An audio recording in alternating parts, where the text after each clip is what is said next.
Hello students, welcome. आज हम discuss करेंगे class 12 mathematics determinants.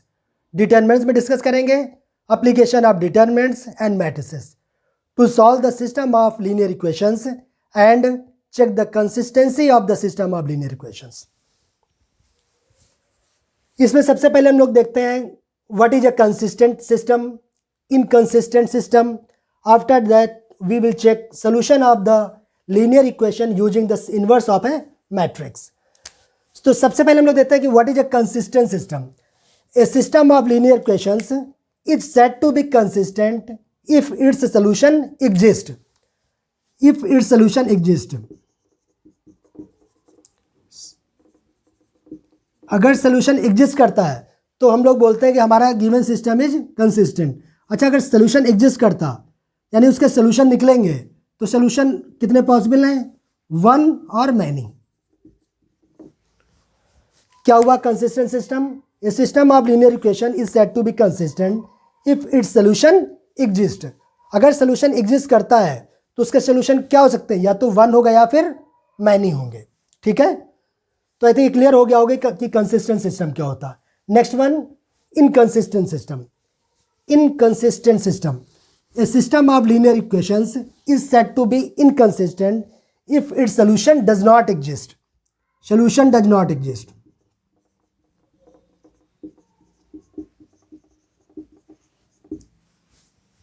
Inconsistent system क्या हुआ? If solution does not exist means no solution.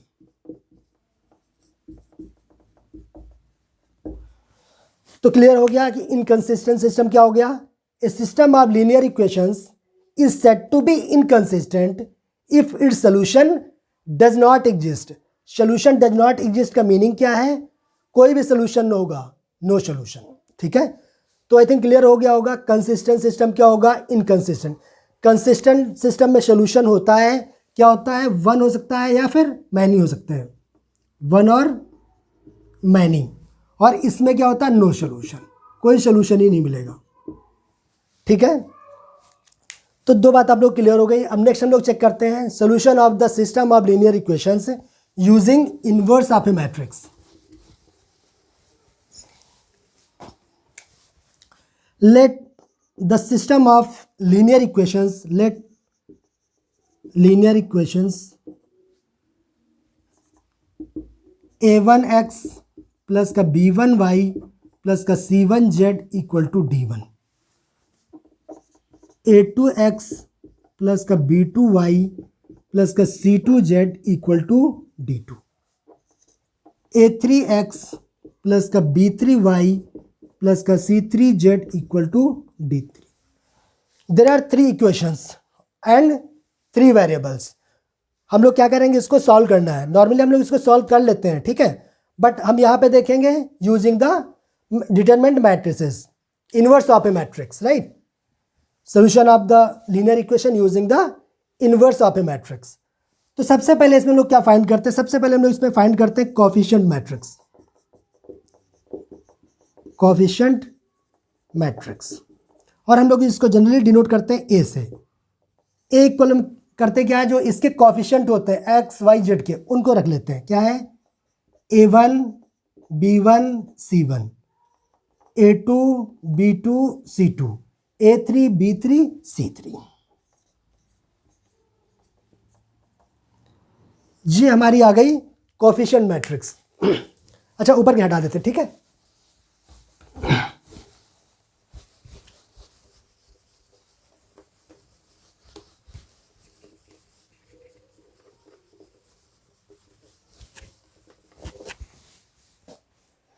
सबसे पहले निकालिए कोएफिशिएंट मैट्रिक्स। उसके बाद हम लोग एक बनाते हैं वेरिएबल मैट्रिक्स, जिसको हम लोग बोलते हैं कैपिटल एक्स, जिसमें हमारे सारे वेरिएबल हो जाएंगे। वेरिएबल क्या क्या हमारे? X Y z, x y and Z.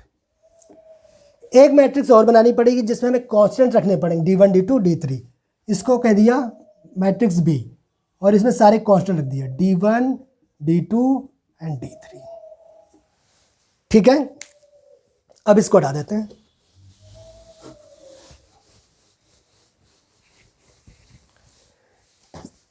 Linear equation से हमने क्या करे? तीन मैट्रिक्स बनाई, पहले एक मैंने कोफिशिएंट मैट्रिक्स, एक variable matrix and third one is constant matrix.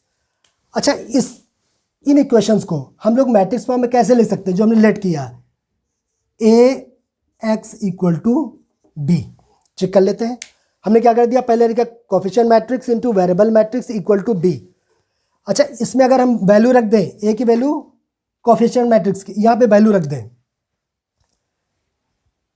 ये सिर्फ हम देख लेते हैं क्या होता है ना, a1 b1 c1, a2 b2 c2, a3 b3 and c3, और x क्या है, variable matrix x y and z, और b क्या हमारा d1 d2 एंड d3। ठीक है, इसको हटा देते हैं। अगर आप लोग ध्यान से देखें, ये मैट्रिक्स ए है, ये मैट्रिक्स एक्स है, इन दोनों का प्रोडक्ट निकालें। प्रोडक्ट कैसे करते हैं, फर्स्ट रो का फर्स्ट कॉलम में, फिर और कोई कॉलम तो है नहीं, सेकंड रो लेंगे सेकंड इस कॉलम में, फिर इस रो को लेंगे और अगेन इस कॉलम में मल्टीप्लिकेशन। अगर इस रो का इस कॉलम में मल्टीप्लिकेशन करेंगे तो क्या मिलेगा, a1x प्लस b1y प्लस का c1z, यही तो है a1x plus b1y plus c1z, और इक्वल क्या है d1, equality of the matrix. Equality of the matrix आप लोगों ने पढ़ लिया है, दो मैट्रिक्स इक्वल तभी होंगे जब उनके ऑर्डर सेम होंगे और उनके करस्पॉन्डिंग एलिमेंट्स इक्वल होंगे। तो यहाँ से क्या आ जाएगा, a1x plus b1y plus c1z इक्वल टू d1। सिमिलर a2x प्लस का b2y प्लस का c2z equal to d2, a3x plus का b3y प्लस का c3z इक्वल टू d3। तो क्या हम इसको अगर मल्टीप्लिकेशन करें तो क्या ये हमें ये इनिशियल लीनियर ऑफ इक्वेशन मिल जाएगी, बिल्कुल मिल जाएगी। ठीक है, तो हम लोग क्या कह सकते हैं कि जो लीनियर ऑफ इक्वेशंस हैं उनको हम लोग इस फॉर्म में रिप्रेजेंट कर सकते हैं। ठीक है, ठीक है, इसको हटा देते हैं। ये सिर्फ इसलिए बताया कि आपको पता चले आखिर में ये इसको अगर लिखा तो कैसे लिखा। ठीक है ना। अच्छा, इसको इक्वेशन फर्स्ट मान लेते हैं, इक्वेशन फर्स्ट मान लिया। अब टू केसेस होते हैं इसमें। केस नंबर 1, ये जो कोफिशिएंट मैट्रिक्स है वो एक तो नॉन सिंगुलर हो सकता है और दूसरा क्या, सिंगुलर हो सकता है।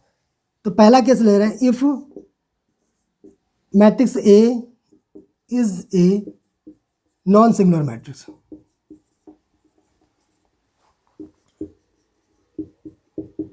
What does the meaning of A is a non-singular matrix?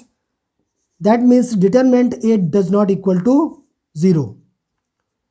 Non-singular matrix हम लोग ऑलरेडी डिस्कस कर चुके हैं प्रीवियस वीडियोस में, right. If A is a non-singular matrix that means determinant A की वैल्यू 0 कभी नहीं होगी। ठीक है, पहला केस है।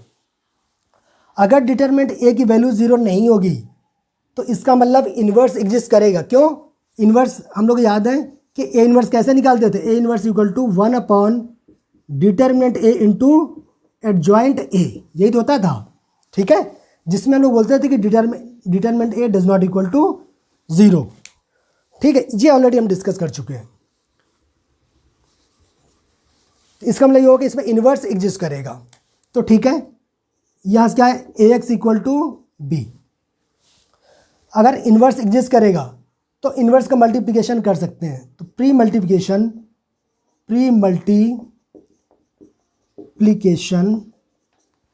अच्छा, इन लीनियर इक्वेशंस को हटा दें।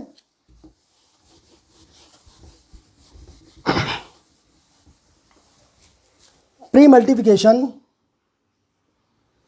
Bye A inverse in both side. A inverse का मल्टीप्लिकेशन हमने प्री किया both side. A inverse A X equal to A inverse B. अब इसको एसोसिएटिव प्रॉपर्टी लगा दिया तो क्या हो जाएगा, A inverse A into X ले सकते हैं equal to A inverse B. अब ए इनवर्स इंटू ए ये हम लोग ऑलरेडी जानते हैं, इसके लिए क्या होता है, आइडेंटिटी मैट्रिक्स, राइट। तो यहाँ से क्या मिल गया, ये I into X equal to A inverse B. ठीक है, और आइडेंटिटी मैट्रिक्स का किसी मैट्रिक्स में मल्टीप्लिकेशन करेंगे तो वो सेल्फ मैट्रिक्स मिलती है। ये प्रॉपर्टी ऑलरेडी हम देख चुके हैं पहले, ठीक है। तो ए इनवर्स बी, यहां से क्या निकला, x equal to A inverse B. अगर हम इसमें ए इनवर्स कहीं से निकाल लें और बी ऑलरेडी हमें पता है कांस्टेंट मैट्रिक्स, दोनों का मल्टीप्लाई कर दें तो क्या कर रहे हैं, फिर इससे कंपेयर करके एक्स वाई जेड की वैल्यू इजीली निकाल सकते हैं। इसको भी हम लोग बोलते हैं matrix method, matrix method to solve system of linear equations, to solve linear equation, ठीक है। ये पहला केस क्लियर हो गया कि अगर इसमें अगर ए इनवर्स पता निकाल लें हम और बी हमें मालूम है, इनको मल्टीप्लाई कर दें और कंपेयर कर दें तो यहाँ से एक्स वाई की जेड की वैल्यू निकल के आ जाएगी। अच्छा केस टू, अब केस टू देखते हैं। केस टू में क्या है, पहला हमने क्या लिया कि A is a non singular matrix. Case number two हम लेते हैं if A is a singular matrix. Singular matrix meaning क्या होता है कि डिटरमिनेंट ए की वैल्यू क्या हो, जीरो हो, डिटरमिनेंट ए की वैल्यू जीरो हो। इसमें दो केस बनते हैं,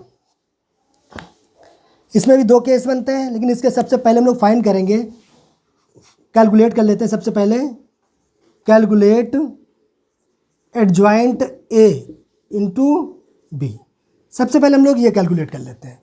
उसके बाद इसमें दो केस बनते हैं। फर्स्ट केस, केस टू के अंदर भी दो केस बनते हैं। पहला केस क्या होता है, if adjoint A into B does not equal to zero. यहां से हमने क्या किया, एडजॉइंट ए इंटू बी निकाला। ये क्या हो सकता है, या तो जीरो हो सकता है या तो फिर नहीं हो सकता, दो ही कंडीशन हो सकती हैं। तो पहला केस ले लिया हमने, if adjoint A into B does not equal to zero. अगर ऐसा हुआ तो इसमें हमारा आएगा नो सोल्यूशन, नो सोल्यूशन, और system of linear equation is said to be inconsistent.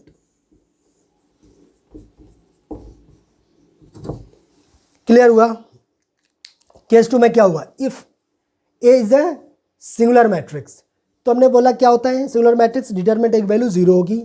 इस केस में सबसे पहले कैलकुलेट कर लें एडजॉइंट ए इंटू बी। अब इसमें यह हो सकता है कि या तो ये जीरो होगा या तो जीरो नहीं होगा, दो ही केस तो बन सकते हैं। तो पहला केस हमने ले लिया adjoint A into B does not equal to zero. अगर ये हुआ तो हम देखते ही बता देंगे no solution and the system of equation is said to be inconsistent, ठीक है। इसके बाद क्या, केस टू, इसको हटा दें। केस टू क्या बनेगा,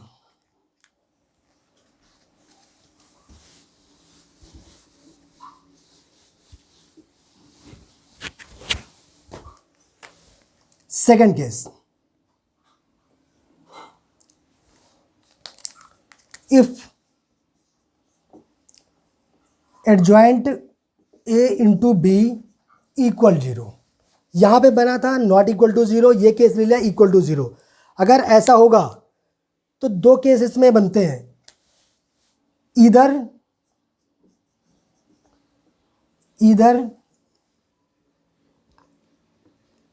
कंसिस्टेंट और इनकंसिस्टेंट।